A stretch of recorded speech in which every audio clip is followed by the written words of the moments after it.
kuasanya. Kita buat iblis gemetar, kalahkan Shalom saudara yang terkasih dalam tipu Tuhan. daya. Jumpa lagi dalam renungan firman Tuhan hari ini. Mari kita berdoa sebelumnya. Tuhan, terima kasih kami mau membaca dan merenungkan firman-Mu. Kami berdoa supaya Allah Roh Kudus menerangi dan memberikan kami pengertian. Dalam nama Yesus kami berdoa. Amin. Lukas 5 ayat 1-6. Demikian firman Tuhan. Pada suatu kali Yesus berdiri di pantai danau Genesaret, sedang orang banyak mengerumuni Dia hendak mendengarkan firman Allah. Ia melihat dua perahu di tepi pantai. Nelayan-nelayannya telah turun dan sedang membasuh jalannya. Ia naik ke dalam salah satu perahu itu, yaitu perahu Simon, dan menyuruh dia supaya menolakkan perahunya sedikit jauh dari pantai. Lalu ia duduk dan mengajar orang banyak dari atas perahu. Setelah selesai berbicara, ia berkata kepada Simon, "Bertolaklah ke tempat yang dalam dan tebarkanlah jalamu untuk menangkap ikan." Simon menjawab, "Guru, telah sepanjang malam kami bekerja keras dan kami tidak menangkap apa-apa, tetapi karena Engkau menyuruhnya, aku akan menebarkannya jala juga." Dan setelah mereka melakukannya, mereka menangkap sejumlah besar ikan sehingga jala mereka mulai koyak. Demikian pembacaan firman Tuhan, Lukas 5 ayat 1-6. Dan saya berikan tema renungan kita, bangkit dari kegagalan. Apakah saudara pernah mengalami kegagalan atau merasa gagal dalam hidup ini? Saya yakin kita semua pernah mengalami kegagalan. Lalu bagaimana reaksi kita? Apa yang kita lakukan selanjutnya? Ada orang yang gagal lalu putus asa dan memutuskan untuk berhenti. Tapi ada juga yang ingin bangkit dari kegagalan dengan mencoba lagi. Kita pasti ingat kisah Thomas Alva Edison, penemu listrik. Dia gagal dan terus mencoba. Ratusan bahkan sampai 1000 kali baru berhasil. Satu pelajaran yang sangat berharga dan hasilnya kita dapat menikmati listrik hingga saat ini. Luar biasa. Dalam bacaan kita dikisahkan tentang murid-murid Yesus yang gagal mendapatkan ikan. Padahal sudah bekerja keras sepanjang malam dengan skill yang mereka punya. Mereka bahkan sudah berpengalaman, bukan amatiran, namun bisa gagal juga. Mereka sangat letih dan pasti kecewa. Apa yang mereka lakukan? Mereka hampir putus asa, tetapi Yesus datang memberi harapan baru. Yesus naik ke perahu Simon dan mengajar banyak orang dari atas perahu itu. Kemudian setelah itu Yesus mengajak Petrus dan teman-temannya untuk bertindak, dan akhirnya mereka pun berhasil secara ajaib. Apa yang merupakan prinsip keberhasilan mereka? Pertama, hadirat Allah yang khusus. Dalam Lukas 5 ayat 3 disebutkan bahwa Yesus ada bersama-sama dengan mereka. Pelajaran yang penting di sini adalah bahwa hadirat Kristus atau keterlibatan Kristus menghasilkan perbedaan yang besar.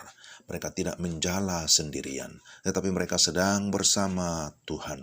Bagaimana kita dapat mengalami hadirat Tuhan? Dengan mengundang Yesus dan memberi diri dipimpin olehnya dengan segenap hati kita. Kita menyerahkan hidup dan pekerjaan kita, bisnis kita di bawah otoritasnya. Kedua, taat kepada perintahnya. Dalam Lukas 5 ayat 4, ia berkata kepada Simon, "Bertolaklah ke tempat yang dalam dan tebarkanlah jalamu untuk menangkap ikan." Kita harus bekerja sama dengan Allah dalam hidup kita. Yesus memberitahu murid-murid kemana harus menjala, kapan harus melemparkan jala, dan bagaimana harus menjala. Jika Allah menuntun langkah kita, maka kita tidak akan gagal. Ada ungkapan yang berbunyi bahwa Allah tidak pernah mensponsori kegagalan. Sekali lagi, Allah tidak pernah mensponsori kegagalan. Hal yang penting adalah bahwa Petrus tidak membantah atau berbantah. Dia hanya taat. Kebanyakan kita gagal karena kita sering membantah dan meragukan Tuhan. Ketiga, harapkan Allah yang bertindak. Dalam Lukas 5 ayat 5 Petrus berkata, "Engkau menyuruhnya. Karena engkau menyuruh, aku akan menebarkan jala juga." Artinya, di dalamnya ada pengharapan. Petrus mengharapkan Allah bertindak, bahkan Allah dapat bertindak melampaui pengalamannya, melampaui pengetahuannya, melampaui keahliannya, bahkan melampaui hukum alam. Dan benar, saudara-saudara, mereka pun menangkap ikan yang banyak jumlahnya, ayat yang ke-6, melampaui apa yang mereka perkirakan sebelumnya. Sungguh luar biasa. Hal itu meneguhkan iman para murid yang sedang dipersiapkan menjadi penjala manusia. Saudara, apakah saudara ingin bangkit dari kegagalan? Saudara ingin berhasil? Tentu semua kita ingin berhasil. Memang tidak semudah membalik telapak tangan. Bukan juga simsalabim atau abrakadabra karena bukan sulap. Namun demikian firman Tuhan ini mengajarkan kita bahwa kegagalan tidak boleh menghentikan langkah kita. Kesulitan pasti ada, tetapi mari kita melihat kesulitan menjadi peluang untuk kita semakin membuka diri di hadapan Allah. Kita mau tuntunannya, kita membutuhkan firman-Nya yang mengarahkan kita. Kita percaya janjinya bahwa Dia tidak akan membiarkan kita jatuh sampai tergeletak. Janjinya tidak hanya berlaku pada Petrus dan murid-murid lainnya, tetapi bagi kita semua anak-anaknya. Karena itu, mari kita terus mencoba dan berjuang dalam hidup ini dengan mengandalkan Tuhan. Jangan pernah menyerah. Dia sanggup membuat perbedaan yang signifikan. Tuhan memberkati. Mari kita berdoa. Tuhan, terima kasih untuk firman-Mu. Kami percaya Tuhan beserta kami. Kami percaya kalau Tuhan beserta dengan kami, maka kami tidak akan mengalami kegagalan, karena Engkau akan memberikan kami keberhasilan dalam segala apa yang kami usahakan. Kami percaya kepada janji firman-Mu dalam nama Tuhan Yesus. Amin. Demikian saudara pendengar, saudara yang dikasihi Tuhan, renungan kita hari ini.